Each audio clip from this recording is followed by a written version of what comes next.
Hello friends, myself Dr. Ashish Panchal, your biology need guru from Trisha Institute of Biology। बच्चों आज जो topic हम discuss करने वाले हैं वो है C4 पाथवे। जैसे बेटा हमने C3 पाथवे लिया, why it is called C3 pathway, तो वो भी हमने देखा था बेटा फर्स्ट जो कंपाउंड बन रहा था वो 3 कार्बन थे, इसलिए उसको हमने क्या बोला C3 पाथवे। यहाँ पर जो फर्स्ट कंपाउंड फॉर्म होगा वो 4 कार्बन वाला होगा, इसलिए हम उसको C4 पाथवे बोलेंगे। पर how the C3 and C4 are differ, तो यहां पर देखेंगे बेटा हम, देखो कि plant that are adapted the dry tropical region, जो भी प्लांट बेटा ड्राई ट्रॉपिकल रीजन में होते हैं, के adapted to dry tropical region have the C4 pathway, उसमें बेटा C4 पाथवे होते हैं। यानी ड्राई एरिया में, एरिड कंडीशन में जो भी प्लांट होते हैं बेटा वो C4 पाथवे फॉलो करते हैं। दो this plant have C4 oxaloacetic acid is the first CO2 fixation product. यानी बेटा जो फर्स्ट CO2 फिक्सेशन का जो प्रोडक्ट है बेटा वो क्या है C4, that is oxaloacetic acid है। That's why the pathway is known as the C4 pathway. पर अगर बेटा C3 हो या C4 हो, बायोसिंथेटिक फेज यानी जो ग्लूकोज फॉर्म होगा वो कैल्विन साइकिल से ही होगा। C4 pathway, they use the C3 pathway or the Calvin cycle as a main biosynthetic pathway। देखो यहां पर मैं आपको बताता हूं, ये रहा बेटा पूरा पाथवे। तो अगर हमने देखा बेटा C3 में भी कैल्विन साइकिल था जिसमें से ग्लूकोज फॉर्म हो रहा था, यहां पर भी C4 हो पर उसका मेन जो बायोसिंथेटिक पाथवे है जहां से बेटा ग्लूकोज फॉर्म होता है वो कौन सा है बेटा, वो कैल्विन साइकिल ही है बेटा। आगे अब मेन इंपॉर्टेंट कैरेक्टर कौन कौन से हैं, तो special features of the C4 pathway के बेटा जो मेन स्पेशल फीचर हैं, तो उसका लीफ एनाटॉमी एकदम स्पेशल है। फिर बेटा टॉलरेट द हाई टेम्परेचर, फिर है show a response to high light intensity, lack of process called the photorespiration and have a great productivity of the biomass. देखो बेटा ये उसके स्पेशल कैरेक्टरिस्टिक्स हैं, उनके बेसिस पे, इनके बेसिस पे बेटा वो C3 से अलग है। फर्स्ट उसका एक स्पेशल एनाटॉमी है, लीफ एनाटॉमी, आगे देखते हैं कैसे लीफ एनाटॉमी है। दूसरा बेटा उसका है टॉलरेट द हाई टेम्परेचर, यानी C3 से ये ज़्यादा टेम्परेचर को भी बेटा टॉलरेट कर सकता है। थर्ड पॉइंट है बेटा response to high light intensity, अगर लाइट ज़्यादा है बेटा तो भी ये रिस्पॉन्ड करेगा। फोर्थ पॉइंट है बेटा इसमें फोटो रेस्पिरेशन नहीं होता, ये बहुत ही इंपॉर्टेंट पॉइंट है बेटा, फोटो रेस्पिरेशन नहीं होता। इसके आगे के टॉपिक में आप देखोगे बेटा वो भी वीडियो हमारी चैनल पे अवेलेबल है, फोटो रेस्पिरेशन, तब जाके आपको पता चलेगा कि क्यों C4 में फोटो रेस्पिरेशन नहीं होता और C3 में होता है। ओके, यहाँ पर भी हम ब्रीफ डिस्कशन करेंगे। और फोटो रेस्पिरेशन नहीं होता बेटा इसीलिए have a greater productivity of the biomass, यानी वो ज़्यादा बायोमास बनाता है बेटा। अब देखो यहाँ पर यही चीज़ मैं आपको ब्रीफली बताऊँ तो also known as the Hatch and Slack pathway बेटा उसको बोलते हैं। प्लस ये कहाँ पर ज़्यादा होता है बेटा, तो it is found in monocot plant and dry tropical reason में जो प्लांट होते हैं उसमें होता है लाइक मेज एंड सॉर्गम बेटा। The first stable product is oxaloacetic acid, जो फर्स्ट स्टेबल प्रोडक्ट है बेटा वो ऑक्जेलोएसिटिक एसिड है, OAA, that's why it is known as the C4 pathway. And C3 pathway is the main biosynthetic pathway, यानी C3 हो या C4 बेटा food जो बनेगा वो कहाँ से बनेगा बेटा, कैल्विन साइकिल में से ही बनेगा। ग्लूकोज जो सिंथेसिस होगा बेटा वो कहाँ से होगा, कैल्विन साइकिल में से ही होगा। अब special character of the C4, तो बेटा देखो special type of leaf anatomy है बेटा, उसका कैसे है वो भी हम डिस्कस करेंगे। Tolerate the high temperature, high temperature को बेटा वो टॉलरेट करता है। Response to high light intensity, ज़्यादा लाइट है बेटा इंटेंसिटी है तो भी ये रिस्पॉन्ड करेगा। And lack of photorespiration and have a greater productivity, यानी फोटो रेस्पिरेशन नहीं होता बेटा इसलिए उसमें प्रोडक्टिविटी भी कैसा है बेटा, ज़्यादा है।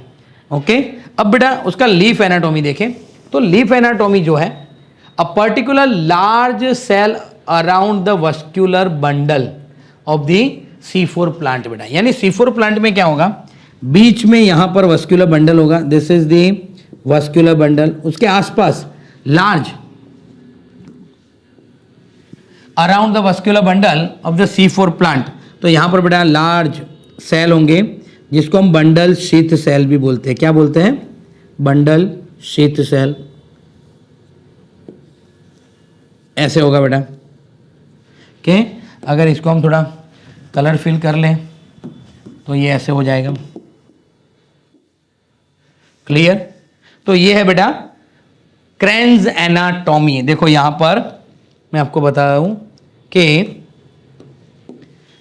a particular large cell around the vascular bundle of the C4 plant are called the bundle sheath cell। यानी बेटा vascular bundle के आसपास ये सेल होंगे जिसको हम bundle sheath cell बोलेंगे। and the leaves which have such anatomy is said to be the Kranz anatomy। यानी बेटा अगर किसी भी प्लांट में ऐसा अरेंजमेंट है कि बीच में vascular bundle हो, आसपास सर्कुलर मोशन में, okay, radially vascular bundle cell हो बेटा, तो उसको बोलते हैं क्रेन्स एनाटॉमी। क्रेन्स का मतलब क्या है बेटा? क्रेन्स का मतलब है वृत्त and is the reflection of the arrangement of the cell. यानी बेटा हम कई बार ऐसा राउंड होता है, आपने कई बार देखा होगा कि अगर कोई मर जाता है तो उसके कॉफिन के ऊपर भी हम ऐसा राउंड लेके जाते हैं तो उसको वृत्त बोलते हैं। कि तो ऐसा अरेंजमेंट होता है। The bundle sheath cell may form the several layer, हो सकता है बेटा इसके 2-3 लेयर भी हो। कैरेक्टराइज क्या होंगे बेटा बंडल शीथ सेल के? Have a large number of chloroplast, number of chloroplast ज्यादा होंगे। Thick wall, impermeable to gaseous exchange and intercellular space नहीं होगा बेटा। ये पॉइंट याद रखना बेटा, इम्परमिएबल टू गैसियस एक्सचेंज। आगे फोटो रेस्पिरेशन में इसी पॉइंट को लेके बेटा मैं आगे डिस्कस करने वाला हूं कि ये बंडल शीथ सेल है वो परमिएबल नहीं है गैस के लिए, तो उसके अंदर ऑक्सीजन पेनिट्रेट नहीं होता, दैट्स वाई फोटो रेस्पिरेशन नहीं होता। पर वो आगे देखेंगे जब हम साइकिल पढ़ेंगे तब बेटा। तो यहां पर देखो बेटा हमने क्या पढ़ा, तो लीफ एनाटॉमी C4 प्लांट का अगर हम लीफ एनाटॉमी देखें बेटा तो large cell around the vascular bundle, vascular bundle के आसपास बेटा लार्ज सेल होंगे जिसको हम बंडल शीथ सेल बोलेंगे। इसका जो अरेंजमेंट होगा बेटा उसको वृत्त टाइप ऑफ अरेंजमेंट होगा जिसको हम क्रेन्स एनाटॉमी भी बोलते हैं। और क्रेन्स का मतलब क्या है बेटा? वृत्त। Okay, they are arrange in many layer, बहुत सारे लेयर में होता है। Now having a large number of chloroplast, बहुत सारे क्लोरोप्लास्ट होंगे बेटा बंडल शीथ सेल में। Thick wall, impermeable to gaseous and no intercellular space नहीं होगा। ये जो थिक वॉल है बेटा impermeable to gaseous exchange, because of this property C4 plant don't perform the photorespiration. It is the one of the reason बेटा जो C4 plant में photo respiration नहीं होता, उसका मतलब है बेटा उसका जो बंडल शीथ सेल है वो इम्परमिएबल टू गैस है बेटा। ओके, वो कैसे है वो भी हम डिस्कस करेंगे। Now let us discuss the next topic that is the pathway of C4 cycle. कि बेटा नाउ द C4 पाथवे, तो actually the C4 pathway is also known as the Hatch and Slack pathway. अब बेटा C4 pathway जो है उसमें क्या होता है, तो यहां पर देखो इन मेसोफिल सेल, ये देखो ऊपर का जो आपको दिख रहा है बेटा ये मेसोफिल सेल है, यहां तक ये मेसोफिल सेल है ये रहा, और नीचे जो है बेटा वो bundle sheath cell. Okay, so in mesophyll cell fixation of CO2 with PP and form the 4 carbon containing compound known as oxaloacetic acid with the help of enzyme PEPcase, that is PEP carboxylase। मतलब बेटा यहां पर देखो this is phosphoenol pyruvate, that is PEP। अब PEP has how many carbon? 3 carbon. PEP में बेटा कितने carbon होंगे? it has 3 carbon. कितने कार्बन होंगे इसमें? 3 carbon. okay, it is fixed with the atmospheric CO2 with the help of PEPcase, with the help of PEPcase enzyme बेटा उसको fix करेगा। 3 कार्बन होंगे बेटा इसमें। Okay, now PEPcase enzyme is fix, PEPcase मतलब PEP कार्बोक्सिलेज एंजाइम उसको fix करेगा और बेटा वो 4 कार्बन कंटेनिंग कंपाउंड बनेगा। क्या? 4 carbon containing compound that is oxaloacetic acid बेटा। क्या बनेगा? Oxaloacetic acid. तो ये जो स्टेप है ये क्या है बेटा? Fixation of carbon dioxide. यहां पर बेटा जो फर्स्ट टाइम जो फिक्सेशन होता है कार्बन डाइऑक्साइड का वो मेसोफिल सेल में होता है। And mesophyll cell has no Rubisco enzyme, उसमें कोई रूबिस्को एंजाइम नहीं है। मतलब बेटा रूबिस्को मेसोफिल में नहीं होता, मतलब यहां पर लिख दो बेटा no rubisco present and mesophyll cell बेटा, मेसोफिल सेल में रूबिस्को एंजाइम होगा नहीं। अब क्या होगा बेटा, in mesophyll cell rubisco is absent. Now this oxaloacetic acid 4 carbon convert into malic acid और aspartic acid in the mesophyll itself, यानी मेसोफिल के अंदर ही बेटा ये जो ऑक्जेलोएसिटिक एसिड होगा, this oxaloacetic acid is itself converted into either malic acid or it is known as aspartic acid बनेगा बेटा। यानी फर्स्ट स्टेप बेटा पीपी CO2 फिक्स होके ऑक्जेलो एसिटिक एसिड बनेगा जिसमें 4 कार्बन होंगे, that's why it is known as the C4 pathway. अब ये ऑक्जेलो एसिटिक एसिड है बेटा, वो कन्वर्ट होगा आइदर मैलिक एसिड और एस्पार्टिक एसिड। अब ये जो मैलिक एसिड और एस्पार्टिक एसिड है that will pass through the mesophyll to, वो कहाँ चले जाएंगे बेटा, बंडल शीथ सेल में with the help of plasmodesma. बेटा ये क्या है बेटा, प्लाज्मोडेज बेटा से वो पास होंगे। मैलिक एसिड कहाँ आ गया बेटा, बंडल शीथ सेल में। Now in bundle sheath cell C4 acid broken down, यहाँ पर बेटा अब जो C4 कार्बन वाला जो एसिड है बेटा वो ब्रोकन डाउन होगा एंड रिलीज दी CO2, तो it will be break and release the CO2 and convert into 3 carbon containing compound that is pyruvic acid. तो यहाँ बेटा 3 कार्बन वाला क्या बन जाएगा, पायरुविक एसिड बन जाएगा। Now this pyruvic acid is transported into the bundle sheath, वो बेटा वापस बंडल शीथ में जाएगा पायरुविक एसिड और वहां पर के convert into PEP, during this the ATP is used, और वो वापस बेटा पीईपी बनाएगा। तब हमें 2 ATP equivalent to 2 ATP use होंगे बेटा। कितने, 2 एटीपी यूज होंगे, क्योंकि यहाँ पर एटीपी से एएमपी हो रहा है, यानी एडेनोसाइन ट्राइफॉस्फेट में से एडेनोसाइन डाइफॉस्फेट है, मतलब 2 फॉस्फेट रिलीज हो रहे हैं, तो it is equivalent to 2 ATP used, ऐसा हम बोल सकते हैं। जब भी बेटा हम एटीपी टू एडीपी बनाते हैं तो 1 एटीपी बोलते हैं, तो यहाँ एटीपी टू एएमपी हो रहा है, that's why here it is 2 ATP, equivalent to 2 ATP is used. Now जो CO2 रिलीज हो रहा है बेटा, the CO2 release in the bundle sheath cell enter into the Calvin cycle, a common pathway for both C3 and C4, वो बेटा कहाँ जाएगा, Calvin cycle में जाएगा। Now Calvin cycle is the common biosynthetic phase for both C3 and C4.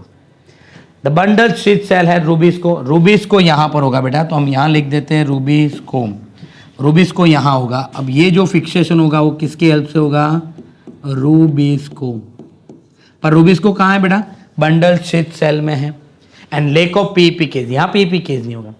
Kelvin pathway is the basic for formation of sugar, यानी बेटा C3 हो या C4, Calvin cycle is the basis for the sugar formation.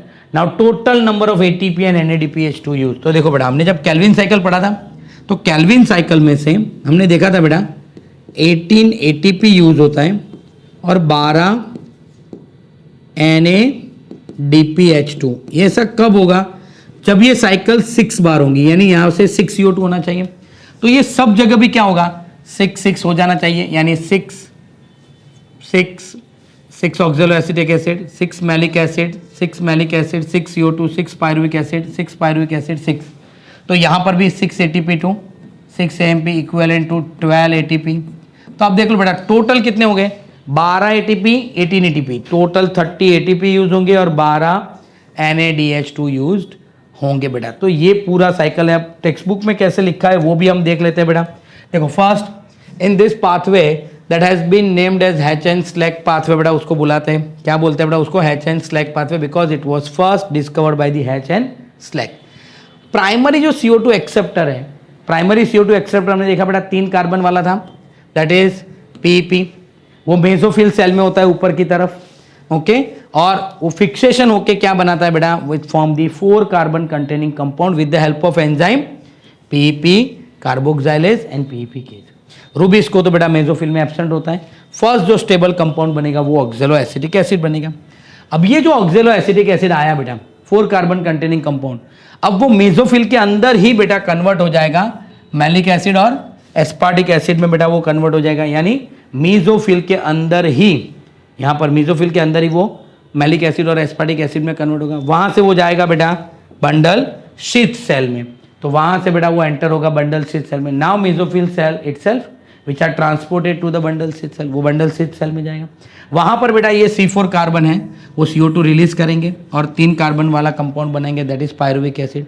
ये जो बेटा CO2 release हो रहा है वो केल्विन साइकिल में जाएगा। तो मतलब बंडल स्थिति में रूबिस्को है और वहाँ पर पीईपी केज है नहीं। फिर ये जो हमें मिला क्या, पायरुविक एसिड वापस मिल रहा है बेटा, वो पायरुविक एसिड वापस मेसोफिल में जाएगा और वो रीजनरेट करेगा बेटा किसको, पीईपी फॉस्फोइनॉल पायरुवेट को रीजनरेट करेगा बेटा। अब देखो जो CO2 रिलीज हो रहा है बंडल स्थिति में, ओके, वो कहाँ जाएगा बेटा, C3 पाथवे में। रूबिस्को एंजाइम वहाँ पर होगा but lake of PEP case, और ये कार्बन फिक्सेशन से बेटा हमें क्या मिलेगा, शुगर मिलेगा। ओके, तो did you not that Calvin pathway occur in all mesophyllic cell of the C3 plant, यानी बेटा C3 प्लांट में सिर्फ और सिर्फ जो कैल्विन साइकिल था वो मेसोफिल में होता था, पर बंडल शीथ सेल में कहां पर, C4 में कहां पर होगा, बंडल शीथ सेल में। यानी यहां से एक चीज आपको मैं बता देता हूं कि जस्ट अ सेकंड, जो फोटो रेस्पिरेशन वाला टॉपिक था ना बेटा, वो यहां लिंक करता हूं मैं। देखो जहां पर रूबिस्को है वहीं पर ऑक्सीजनेशन होगा, क्योंकि रूबिस्को का ही दो प्रॉपर्टी है, ऑक्सीजनेशन, कार्बोक्सिलेशन। तो यहां पर तो कंटिन्यूअसली क्या हो रहा है बेटा, CO2 रिलीज हो रहा है।